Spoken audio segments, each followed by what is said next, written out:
Сәлеметсің бе, Әли? Қазір бізде әдебиеттік оқу сабағы. Сабақтың тақырыбы Болаттың суреті. Мәтінді мұқият тыңда. Есіңе сақта, сұрақтарға жауап беріп көр. 6 жасар Болат шегірткенің, торғайдың, қоянның суреттерін салды. Суреттері жақсы болып шықты. Болат суретті ағасына көрсетті. Қарашы, менің суретіме бір нәрсе жетпей тұр. Суретің жақсы, тағы да бір нәрсе салатын орында жоқ қой. Болат күлімсіреп, торғайдың шырылдағаны жетіспей тұр. Соны сөзбен жазып берші, ағатай, деді.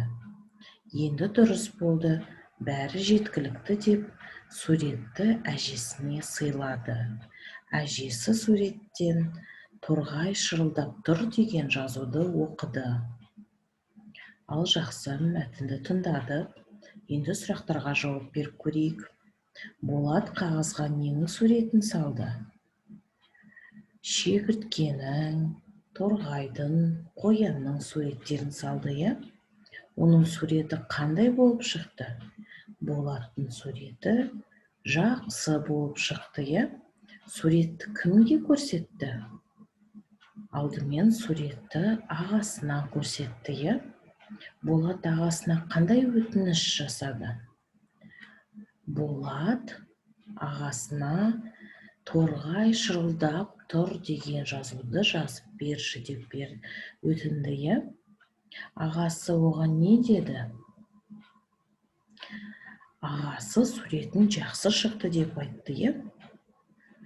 Және де торғайдың шырылдағаны, тағы да басқа бір нәрсе қосуға орын жоқ екенін айтты, иә?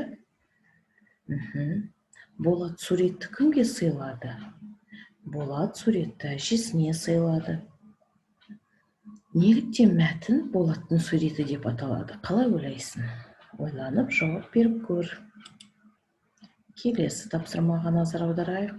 Суретте не бейнеленген сөздерді оқы, әрқайсысын сипаттап айтып бер.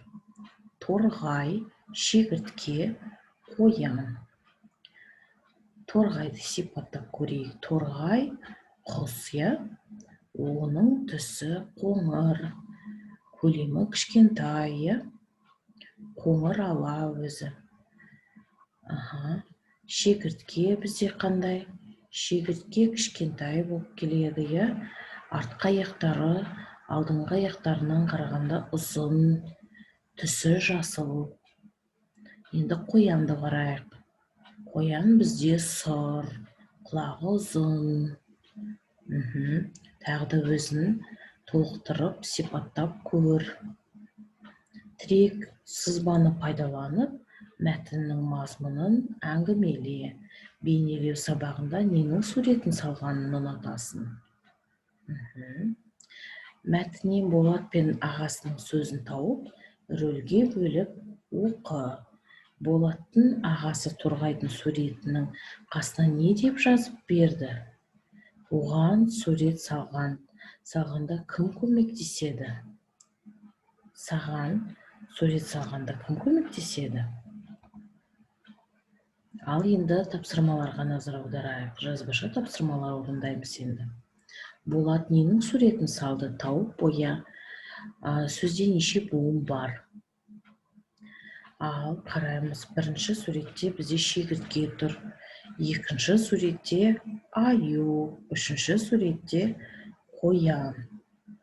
Осы суретте үш суреттің қайсысын бояймыз? Болат ненің суреттерін салды? Әрине, шегіртке және қоянның суретін салды. Енді шегіртке деген сөзде неше буын бар екен? Қанекей буынға бөліп көрейік. Шегіртке. Жақсы. 3 буын бар екен, 3 дауысты дыбыс, демек 3 буын бар деген сөзді білдіреді. Қоян. Қоян деген сөзде 2 буын, өйткені 2 дауысты дыбыс бар екен. О және я. Мына жерде я деген дыбысқа әріпке назар аударайық. я дыбысы қосарланған дыбыс, иә? Ол екі дыбысты беріп тұр бізге и және а. Бірақ жазған кезде біз оны я әрпінен белгілейміз, иә? Демек, бізде қоян деген сөзде 4 әріп, ал бізге естіледі 5 дыбыс. Я, ю деген дыбыстар қосарланған дыбыс деп аталады. Жаңылтпашты оқы, Торғай сөзіндегі дауыссыз дыбыстарды белгіле. Торғай тоғайды ұнатады. Тоғай торғайды ұнатады. Бақта көп қой торғай. Торғай көп қой бақта. Ал торғай деген сөздің дауысты және дауыссыз дыбыстарын белгілейміз. Біз білеміз, дауыссыз дыбысты біз көк түспен белгілейміз, дауысты дыбысты қызыл түспен белгілейміз, иә? Мінекей былай. Жұмбақты оқы, шешуін тап. Сөздерде қанша дауыссыз дыбыстар барын айт. Сылдырдан қорқады, шошынып жортады. Бұл әрине қоян. Шырылдап жаздай әндетіп, күзде үні өшеді. Бұл шегіртке жақсы. Кіп-кішкентай бір құс бар, сайрайды ән салып. Кім біледі? Бұл әрине торғай. Ал енді бізге бүгінгі тақырып түсінікті болды деп ойлаймын, иә? Біз жаңада не білдік? Біз болаттың суреті деген әңгімені оқыдық, иә? Қосарланған дыбыстар туралы білдік, иә? Қосарланған дыбыстар бізде ю және я.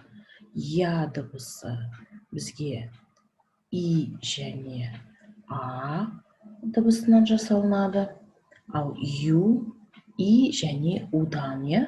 Бірақ жазған кезде біз оны бірақ әріппен белгілейміз таңбалаған кезде. Мысалы, ю әрпін жазған кезде бізге естіледі и, у. Екі дыбыс естіледі, бірақ оны ю деп, бірақ таңбамен таңбалаймыз, иә? Жақсы, үйге тапсырма, мәтінді оқисың, мазмұнын айтып көресің, және берілген тапсырмаларды орындайсың. Жақсы, Әли, келесі сабақта кездескенше сау бол.